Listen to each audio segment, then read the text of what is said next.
2009 সালের 25 এবং 26 ফেব্রুয়ারি দেশের ইতিহাসে এক মর্মান্তিক হত্যাকাণ্ড সংঘটিত হয়। পিলখানায় বিডিআর সদর দপ্তরের তৎকালীন বিডিআরের কিছু বিদ্রোহী সদস্যদের হাতে খুব নির্মমভাবে সেনাবাহিনীর ঊর্ধ্বতন 57 জন কর্মকর্তা নিহত হন। পরদিন রাতে আত্মসমর্পণের মাধ্যমে 33 ঘন্টার বিদ্রোহের অবসান ঘটে। তখন পিলখানার নিয়ন্ত্রণ নেয় পুলিশ সদস্যরা পিলখানায় বিডিআরের সদর দপ্তরের বিভিন্ন স্থান থেকে 44 জন সেনা সদস্যের অর্ধগলিত মরদেহ গণকবর থেকে উদ্ধার করে। আদালতে প্রত্যক্ষদর্শী অফিসার ও সৈনিকদের জবানবন্দিতে সেদিনের ভয়াবহ চিত্রের বর্ণনা পাওয়া যায়। 25 ফেব্রুয়ারি সকাল 9টার কিছু আগে অস্ত্রাগারে গিয়ে সেখানে দায়িত্বরত একজন মেজরকে জিম্মি করে অস্ত্র এবং গোলাবারুদ লুট করে নেয় বিডিআরের সেনা সদস্যরা। সেখানে থাকা দায়িত্বরত কোনো বিডিআর সদস্য তাদেরকে কোনো কাজে বাধা দেয়নি। 25 ফেব্রুয়ারি সকাল 9টায় পিলখানায় দরবার হলে বার্ষিক দরবার অনুষ্ঠান শুরু হয়। সারা দেশ থেকে পিলখানায় আসা বিডিআর জওয়ান, জেসিও, এনসিও সহ 2560 জন সদস্যে তখন পরিপূর্ণ ছিল দরবার হল। 9টার কিছুক্ষণ পর দরবার হলে প্রবেশ করে মঞ্চে বসেন বিডিআরের তৎকালীন ডিজি শাকিল আহমেদ। 9:30টার দিকে শাকিলের বক্তব্য চলাকালীন সিপাহী মঈনুদ্দিন মঞ্চে উঠে ডিজির দিকে অস্ত্র তাক করেন। এ সময় ব্রিগেডিয়ার জেনারেল এম এ বারী তাকে ধাক্কা দিয়ে নিচে ফেলে দেন এবং জুতার ফিতা দিয়ে তার হাত বেঁধে তাকে নিরস্ত্র করেন।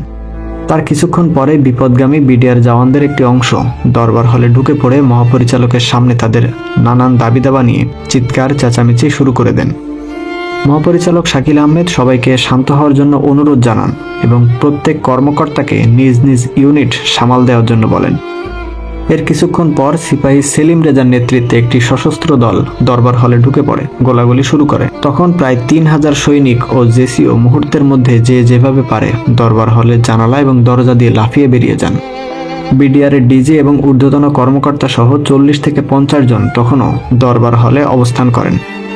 সকাল 9:40 দিকে দেখা যায় লাল এবং সবুজ কাপড়ে নিজেদের নাক মুখ বেঁধে বিডিআর সদস্যগণ দরবার হলকে ঘিরে ফেলে। ডিজি তখনও সমাধানের পথ খুঁজছিলেন। বিভিন্ন জায়গায় মোবাইল ফোনের মাধ্যমে তিনি সেনাবাহিনী পাঠানোর জন্য অনুরোধ করেন। সকাল 10:30টার দিকে বিদ্রোহী সৈনিকরা চিৎকার করে কর্মকর্তাদের মঞ্চের ভেতর থেকে বাইরে আসতে বলেন। তখন মঞ্চের নিচে 14 থেকে 15 জন বিদ্রোহী কাপড়ে মুখ ঢেকে দাঁড়িয়েছিল। দরবার হলের মঞ্চের পর্দার আড়ালে উত্তর দিকে ডিজি সহ ঊর্ধ্বতন কর্মকর্তারা ছিলেন। সেখানে একজন সৈনিক ঢুকে পড়ে ভিতরে কেউ আসেন বলে চিৎকার করতে থাকে। এরপর ডিজি সহ একে একে অন্য কর্মকর্তারা পর্দা সরিয়ে মঞ্চ থেকে নিচে নেমে আসেন। তখন সকল কর্মকর্তারা ডিজি শাকিলকে মাঝখানে রেখে গোল হয়ে দাঁড়িয়ে থাকেন। একজন সৈনিক চিৎকার করে তাদেরকে অশালীন ভাষায় সিঙ্গেল লাইনে দাঁড়াতে বলেন। এরপর একে একে তাদেরকে হত্যা করা হয়। এরপরেই শুরু হয় পিলখানা জুড়ে তাণ্ডব। চলে সেনা কর্মকর্তা সহ তাদের পরিবারকে হত্যা, নির্যাতন, জিম্মি, লুটপাট এবং অগ্নিসংযোগ। খবর পেয়ে সাভার ও ঢাকা সেনানিবাস থেকে সাজোয়া যান এবং ভারী অস্ত্র নিয়ে পিলখানার দিকে রওনা হয় সেনা সদস্যরা। বেলা 11টার মধ্যে তারা ধানমন্ডি ও নীলক্ষেত মোড়ে শান্তিপূর্ণ অবস্থান নেন। বিডিআরের 1 ও 5 নম্বর গেটের আশপাশ সহ বিভিন্ন পয়েন্টে আর্টিলারি গান ও সাজোয়া যান স্থাপন করা হয়। বিদ্রোহীরা সদর গেট ও 3 নম্বর গেট থেকে সেনা সদস্যদের লক্ষ্য করে গুলি ছুড়তে থাকেন। সোয়া 12টার দিকে বিমান বাহিনীর একটি হেলিকপ্টারে করে বিদ্রোহীদের অস্ত্র সমর্পণের আহ্বান জানিয়ে লিফলেট বিতরণ করা হয়। তারা মাইকের মাধ্যমে জানান আলোচনার জন্য প্রধানমন্ত্রী ও স্বরাষ্ট্রমন্ত্রীকে পিলখানায় আসতে হবে। বেলা 1:30টার দিকে প্রধানমন্ত্রীর পক্ষ থেকে সাদা পতাকা নিয়ে পিলখানার 4 নম্বর ফটকের সামনে যান যুবলীগের তৎকালীন চেয়ারম্যান জাহাঙ্গীর কবির নানক ও হুইপ মির্জা আজম। ডিএডি তৌহিদের নেতৃত্বে বেলা 3টার দিকে 14 সদস্যের বিডিআর প্রতিনিধি দল রাষ্ট্রীয় অতিথি ভবন যমুনায় নিয়ে যাওয়া হয়। সেখানে তারা প্রধানমন্ত্রীর সঙ্গে কথা বলেন, তাদের দাবি দাবা সেখানে উত্থাপন করেন। সন্ধ্যা 7টার দিকে প্রধানমন্ত্রী সাধারণ ক্ষমা ঘোষণা করেন এবং এটাকে প্রজ্ঞাপন আকারে জারি করার জন্য বিদ্রোহী জওয়ানরা তাকে চাপ দিতে থাকেন। এরই মধ্যে সন্ধ্যায় পিলখানায় বিদ্যুৎ সংযোগ বিচ্ছিন্ন করে নিহত সেনা কর্মকর্তাদের মরদেহ মাটিতে পুঁতে ফেলে বিডিআরের জওয়ানরা। 26 ফেব্রুয়ারি রাতে স্বরাষ্ট্রমন্ত্রী সাহারা খাতুনের কাছে বিডিআর জওয়ানরা আত্মসমর্পণ করে এবং অস্ত্রাগারের চাবি তার হাতে বুঝিয়ে দেয়। 27 ফেব্রুয়ারি পুলিশ পিলখানার নিয়ন্ত্রণ নিলে 33 ঘন্টার বিদ্রোহের অবসান ঘটে।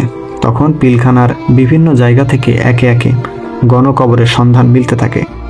গণকবর থেকে 44 জন সেনা কর্মকর্তার অর্ধগলিত মরদেহ উদ্ধার করা হয় এবং পুড়িয়ে ফেলা সেনা সদস্যদের হাড় সহ শরীরের বিভিন্ন অংশ পিলখানার মধ্য থেকে উদ্ধার করা হয়।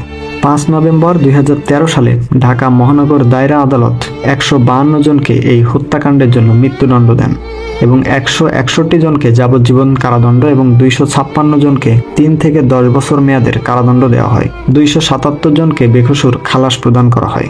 তবে আজও পর্যন্ত এক রহস্য থেকে গেছে, আসলেই কি এটি বিদ্রোহ ছিল নাকি পরিকল্পিত কোনো হত্যাকাণ্ড।